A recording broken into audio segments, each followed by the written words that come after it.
Ethan didn't look at me when he stood up. He looked at Brielle. I think we've been circling the same issue for months, he said, turning his glass slowly in his hand. And I don't want to keep doing that. The table went quiet. We've decided it's time to move in together, he continued. Start fresh. No more chaos. Start fresh. Like I was the chaos. Brielle gave him a small, approving nod from across the table.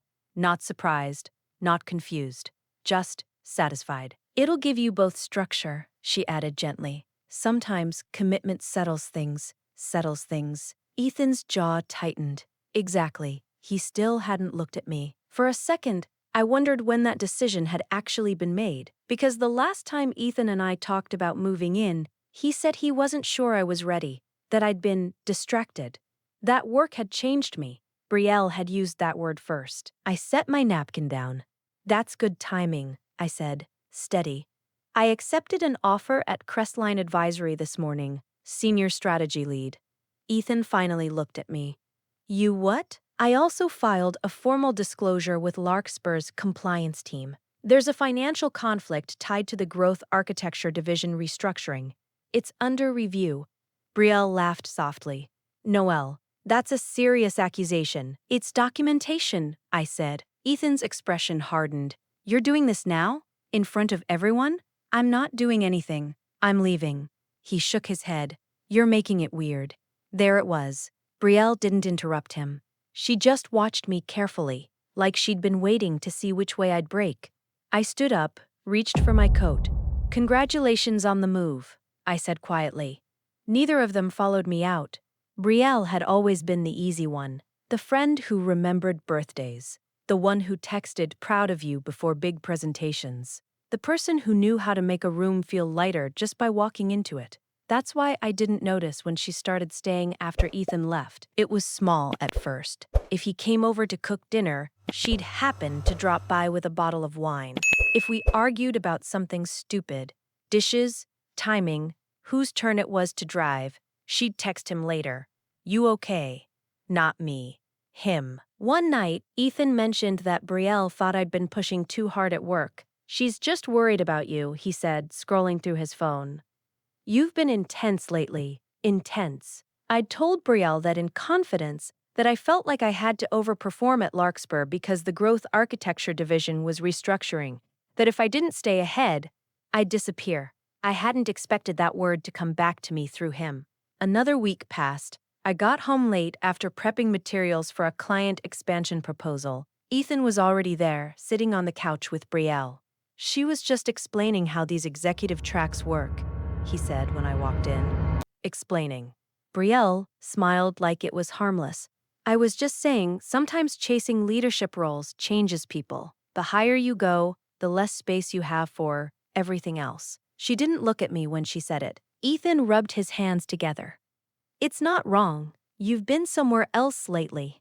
Somewhere else? I asked. You know what I mean. I did. I'd been tired, focused, preoccupied. But I hadn't been absent. A few days later, Ethan brought up moving in again. Not as a question, as a solution. Maybe if we shared space officially, it would ground you, he said. Give us consistency.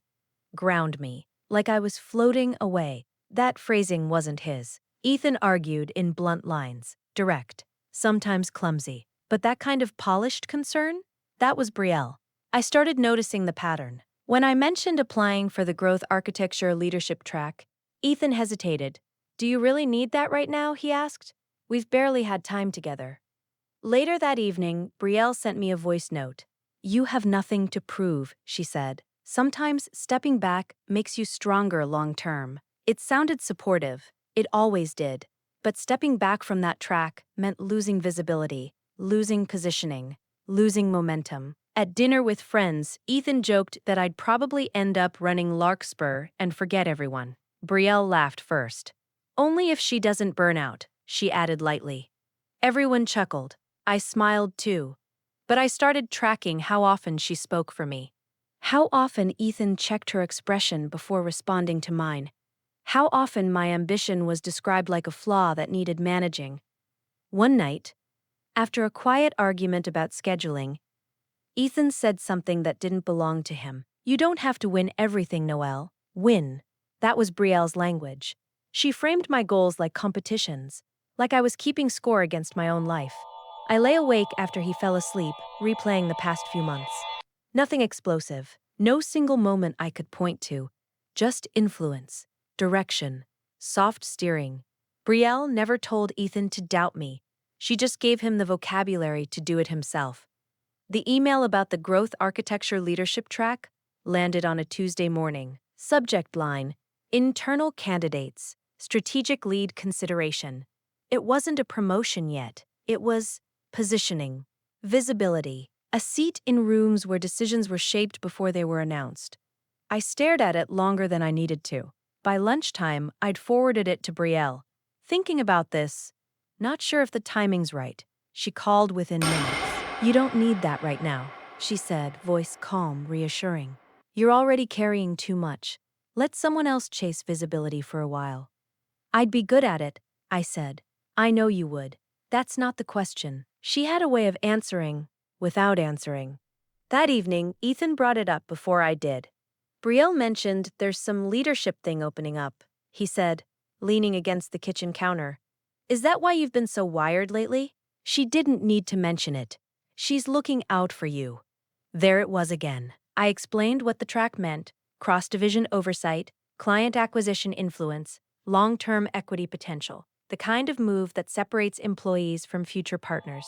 Ethan listened, then nodded slowly. Or, he said, you could slow down. We've barely had a weekend without you checking Slack. I didn't check Slack on weekends. I checked it twice last month. You think I'm neglecting you?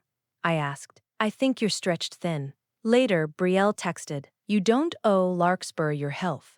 I stared at that sentence. Health, burnout, balance. All the same cluster of words. The next week, I had coffee with a senior partner who hinted the track would likely evolve into permanent oversight once the division stabilized. It's a proving ground, he said. Those who step in now won't step back later. That night, Ethan made reservations at my favorite restaurant. Midway through dinner, he reached across the table. Can we just focus on us for a while? He asked. No new responsibilities, no extra pressure. It wasn't an ultimatum. It was framed as care. I heard myself say, maybe you're right. The application deadline passed 3 days later. I didn't submit. I told myself it was temporary, that stability mattered more than momentum, that relationships required compromise. 2 weeks after that, Brielle scheduled a casual team update at Larkspur. She stood at the front of the conference room, composed, prepared. I'll be stepping into a strategic advisory role supporting growth architecture during the transition period, she said. Advisory role. Supporting. Temporary. The language was careful, but the access wasn't. She would sit in every meeting tied to the restructuring. She'd review internal proposals. She'd have influence over implementation timelines. My manager clapped first. That's initiative, he said. Exactly what we need. I felt heat crawl up my spine. Afterward, I pulled her aside. You didn't mention you were applying, I said. It happened quickly, she replied. I wasn't even sure I'd take it, but you told me not to. She tilted her head slightly. Not to what? Pursue it. I told you to take care of yourself. The phrasing was flawless. Ethan texted me that afternoon. Proud of her. She deserves a shot. Deserves. I reread that message 3 times. That night, I opened the internal portal and looked at the application window that had closed. Timestamp. Expired. Opportunity. Unavailable. Brielle didn't take something from me by force. She made sure I set it down myself. The first time I saw the deck, I thought I was being paranoid. It was late. Most of the office had cleared out. I stayed back to review client projections that technically weren't mine anymore. Brielle's new advisory access meant she'd be presenting updated restructuring models to the partners the following week. Her laptop was connected to the conference room screen. She'd stepped out to take a call. The slide title caught my eye. Stability over expansion, protecting long-term value. That phrasing, I'd used it once, in my kitchen, explaining to Ethan why growth architecture needed calculated scaling instead of aggressive growth. I remembered because he'd rolled his eyes and said I sounded like a podcast. Slide 3 referenced executive distraction risk. Slide 5 mentioned leadership bandwidth concerns. My chest tightened. Those weren't corporate buzzwords, they were personal phrases. I'd vented to Brielle months ago about how the division head had lost control during a merger because of executive distraction. I'd said the restructuring needed someone steady, focused, uncomplicated. She'd nodded at the time. Now it was bullet point strategy. I didn't say anything when she came back into the room. I waited until she left for the evening. Then I checked the internal document history. Original draft date: 6 weeks earlier. 6 weeks. That was before the application deadline. Before I told her I was hesitating. Before Ethan booked that dinner. I downloaded nothing. I forwarded nothing. I took photos with my phone. The next crack came from accounting. Larkspur had circulated a preliminary report about the division's restructuring structure. Buried in the appendix was a line referencing minority external capital alignment. External capital, growth architecture had always been internally funded. I asked a colleague in finance what that meant. Probably a small outside position, he said. Helps with liquidity. Nothing major. Through who? Some holding company. Donovan Holdings, I think? Donovan. It could have been coincidence, except Brielle's aunt ran a private equity shell registered under that exact name. She'd mentioned it once, casually during drinks, said her family liked staying diversified. I pulled public filings that night. Donovan Holdings LLC. Recently expanded investment classification, strategic advisory interest, Larkspur Consulting. Effective date: 1 month before the leadership track email was sent. I stared at the timestamp. If growth architecture stabilized under someone compliant, the valuation would spike during equity conversion. If I'd taken the track, I would have pushed for aggressive expansion, riskier, slower short-term returns. Her investment depended on restraint, on caution, on someone willing to protect margins over growth. I felt something cold settle into place. It wasn't about friendship, it wasn't about Ethan, it wasn't even about the role. It was positioning. I scrolled through my messages with Brielle, voice notes telling me to step back, texts about protecting what you already have, reminders that peace matters more than titles, every word nudging me toward hesitation, every hesitation benefiting her stake. Ethan called that night. You've been distant, he said. Brielle thinks you're spiraling. Spiraling. I almost laughed. Do you ever wonder why she's so involved? I asked. She cares about us. Us. I closed my eyes. No, I said quietly. She cares about leverage. Silence. Then he exhaled sharply. You're doing it again, turning everything into strategy. Maybe I was, but this time the strategy wasn't mine.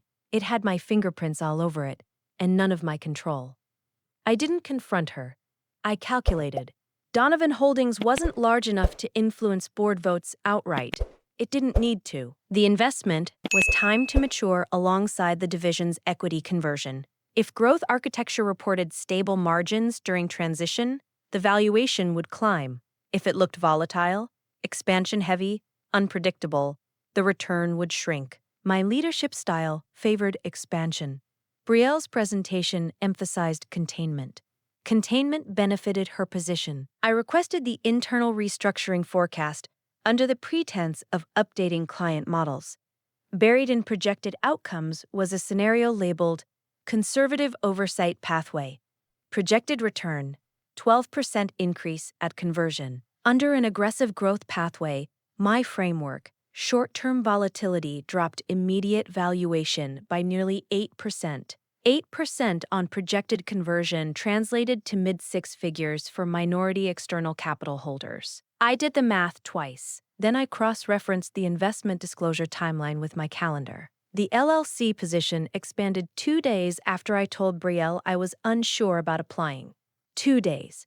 That wasn't foresight. That was confirmation. She didn't gamble on my hesitation. She secured it. I pulled archived chat logs between her and the division head. Friendly, strategic, familiar. She'd been feeding him measured caution for months. I thought back to every moment she'd urged patience, every time she framed ambition as recklessness, not because she believed it, because volatility threatened her payout. The relationship interference suddenly felt smaller. Ethan wasn't the prize. Control was, and I had stepped aside at precisely the moment she needed me to. She hadn't sabotaged me loudly. She engineered conditions where surrender looked responsible. The cruel part wasn't the money. It was the precision. Crestline's recruiter reached out on a Thursday. "Still open to a conversation?" she asked. "We're building out a strategic lead role tied to expansion modeling." Expansion. The word felt deliberate. I didn't answer immediately. I waited until I was home, until Ethan was in the shower, until my thoughts were clean. "Yes," I replied. The interview process moved quickly. 2 calls, 1 case presentation, a panel with their managing partner, who asked me how I handled resistance during structural change. "I don't slow down to make other people comfortable," I said. "I align incentives." He smiled. "Good." The offer came the following Monday: senior strategy lead, signing bonus, performance-based equity not tied to conservative modeling. I read the contract twice before signing. Then, I opened a blank document and began drafting a formal disclosure to Larkspur's compliance office. Objective language, timeline references, investment crosslinks, public filings attached. No accusations, no emotion. I didn't send it yet. Not until my resignation letter was finalized. Ethan noticed I was quieter. "You're somewhere else lately," he said one evening. "I'm exactly where I need to be." I replied. He looked at me like he didn't recognize that version. Good. I forwarded the disclosure at 8:17 a.m. on a Tuesday. Subject line: Conflict of Interest, Growth Architecture Division. Then I submitted my 2-week notice. Brielle stopped by my office that afternoon. "Leaving?" she asked lightly. "Moving forward," I said. Her smile didn't falter, but her eyes recalculated. She still thought I was reacting. She hadn't realized I'd already repositioned. The dinner invitation arrived midweek, cream-colored stationery. Ethan's name first, mine second, Brielle's third. A housewarming celebration, he called it. But the timing was perfect, deliberate. Brielle's influence, invisible but precise. She had suggested it. From the moment I arrived, I noticed the subtle choreography. Brielle guided conversations without seeming to, smiled at Ethan in just the right moments, planted phrases he repeated without knowing. Each word he spoke, each laugh, each nod, carried traces of her orchestration. I tried to stay calm, neutral, observing, calculating. But halfway through, Ethan mentioned the apartment layout, gesturing with enthusiasm. Brielle interjected with a laugh, pointing out details I hadn't even noticed. My chest tightened, my throat constricted. For a heartbeat, I couldn't breathe. I excused myself to the terrace. The city lights blurred through my tears. I pressed my hands against the railing, whispered into the night. How did it get this far? Heartbreak, humiliation, jealousy, it all hit at once. Ethan laughing, attentive to her, seemingly unaware I existed outside the edges of this manipulation. I wanted to shout, to cry, to throw something, but instead I let myself shiver quietly, alone. Vulnerability, real, raw, human. Minutes later, I returned. I reset the mask. Calm, controlled, silent, observing again. This crack in my composure was my secret weapon. It reminded me how high the stakes were. I had to act precisely, at the perfect moment, to reclaim what she had tried to manipulate away. My career, my integrity, my control over my life. Throughout the evening, I noted everything. Brielle's subtle positioning, Ethan's mimicking of her phrasing, colleagues laughing at her jokes while ignoring me. Each detail became evidence in my mind, a record of the manipulation. I didn't speak of the Crestline offer or the disclosure draft. Not yet. Timing was critical. Every laugh, every glance, every measured suggestion Brielle made reinforced her narrative that I was tentative, overextended, unsure. She hadn't even touched Ethan's hand. She didn't need to. Influence worked quietly, invisibly. I finished my drink and exhaled. The evening wasn't over, but I understood the battlefield. I could feel the tension and the opportunity waiting to be claimed. The calm had returned, but the emotional fracture remained. Vulnerability had surfaced, only to be harnessed. I was ready. I would strike, with precision, timing, and inevitability. The morning after the dinner, Larkspur felt different. Not chaotic, not loud, just tense. Emails had sharper subject lines, phone calls were clipped. Even casual Slack notifications carried weight. The compliance review had begun, triggered by my disclosure. I didn't need to be in the office to see the first cracks forming. Ethan called late that morning. His voice was low, hesitant, conflicted. "Noelle, did you really submit that disclosure?" "Yes," I said, calm, simple, no explanation. Let him process the weight. A pause stretched between us. Then, I think I understand now. Brielle guided me. I wasn't thinking for myself. Guilt, shock, regret. For the first time, he sounded real, not a phrase on a page, not the echo of someone else's influence. I stayed silent. My victory didn't need words. Meanwhile, Brielle moved through the office, trying to maintain her composure, but the cracks were visible. Her hands trembled slightly over her laptop. Eyes darted at incoming emails. Colleagues whispered. Questions arose. Has compliance escalated? What's going on with growth architecture? Her control, meticulously cultivated over months, was evaporating in real time. Later that afternoon, Ethan confronted her privately. His voice was measured, almost accusatory but tinged with pain. You manipulated me, my decisions, my perception, everything," Brielle faltered. Her practiced calm slipped. I was just trying to help. Help. The word sounded hollow, empty, transparent. Human consequences arrived quietly, but unmistakably. A key associate tied to Donovan Holdings withdrew support for her financial maneuvering. Her subtle advantage vanished instantly. Panic flickered across her eyes. Visible, undeniable. Her carefully orchestrated empire had begun unraveling. Ethan's hesitation grew. He realized the months of influence she had woven into his behavior were deliberate, intentional. Every phrase he repeated, every choice he believed was his own, had been guided. The relationship he thought he controlled, or shared equally, had been tilted by Brielle's quiet hand. At the same time, internal emails piled up. Contracts tied to her advisory influence were frozen. Compliance inquiries requested justification for every decision linked to her guidance. Brielle tried to respond, to redirect, to maintain a facade of authority, but each move faltered. Every colleague who had once deferred to her paused, glanced around, considered new information. I observed silently. No dramatics, no confrontation, just facts, timing, and the subtle inevitability of consequence. Each misstep she made, every faltering response, reinforced the shift of power. By evening, the collapse was tangible. Brielle's phone vibrated relentlessly. Calls from leadership, inquiries from legal client concerns. Her carefully constructed narrative was unraveling faster than she could process. Ethan's trust, once diverted toward her, now fractured as he pieced together the truth. And I remained composed, calm, observing the fallout, letting the natural weight of evidence and truth dismantle her control. No yelling, no spectacle, just the slow, precise collapse of a carefully manufactured empire. Her final attempt came quietly, almost pleading.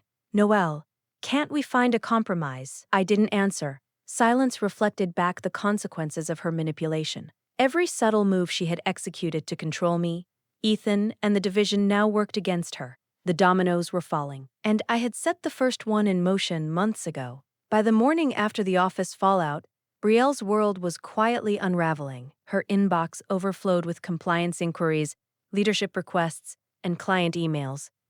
The carefully cultivated control she had wielded for months, subtle influence over colleagues, Ethan, and strategic decisions, was evaporating. She tried to maintain her poise, but the tremor in her hands betrayed her calm, as did the tightening of her jaw and the fleeting flickers of panic in her eyes. Ethan didn't reach out immediately. When he did, it wasn't to seek reassurance or justify his actions. His voice was low, hesitant, almost raw. "Noelle, he began, faltering. I didn't realize how much she guided me, how much of my judgment wasn't mine. I chose wrong." I said nothing. Silence carried the weight. Every word he hadn't spoken, every regret, every moment of betrayal, filled the space between us. This was the moment the audience felt, the real loss of trust, the emotional toll of manipulation. Meanwhile, Brielle attempted to regain footing. She explained, rationalized, redirected, but each word faltered under scrutiny. Her meticulous narratives, rehearsed phrases, and polished reasoning collapsed in front of anyone paying attention. Colleagues stopped deferring to her. Questions she couldn't answer mounted. Her influence over Ethan, the very pillar of her perceived strength, was gone. The human consequences were visible, undeniable. A key associate tied to her financial maneuvering withdrew support. Contracts tied to Donovan Holdings were frozen. Her office phone buzzed nonstop. Leadership, compliance, clients, all demanding clarity. Brielle's face went pale as she realized the foundation she had built on subtle manipulation and secrecy was crumbling in hours. Ethan confronted her one final time, not with anger, but quiet truth. "You lost perspective," he said softly. "You influenced my choices. You shaped my perception. You thought you were helping, but it wasn't loyalty, it was control." Her eyes widened, a single gulp of realization.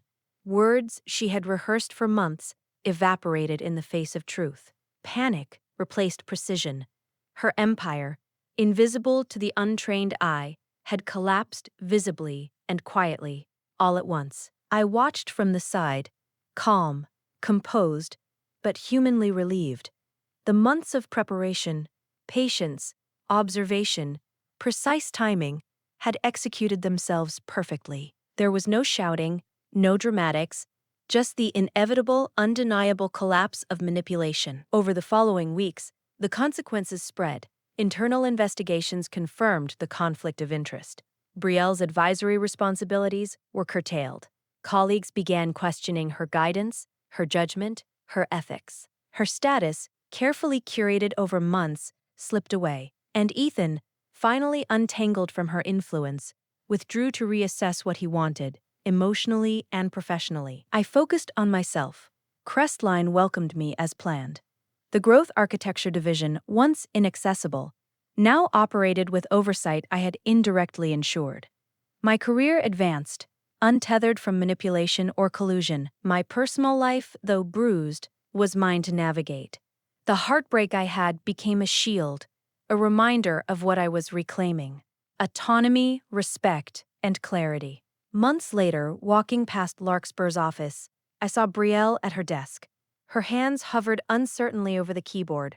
Her posture, once confident, now rigid. Every subtle advantage she had leveraged was gone. The office that had once been her stage for quiet control now reflected absence, hesitation, vulnerability. I didn't stop. I didn't linger. I had already won, not through spectacle, but through patience, precision, and the quiet inevitability of truth. Even as her empire crumbled and Ethan's regret lingered, I understood one thing: the strongest victories are not loud, not explosive. They are calculated, inevitable, and complete.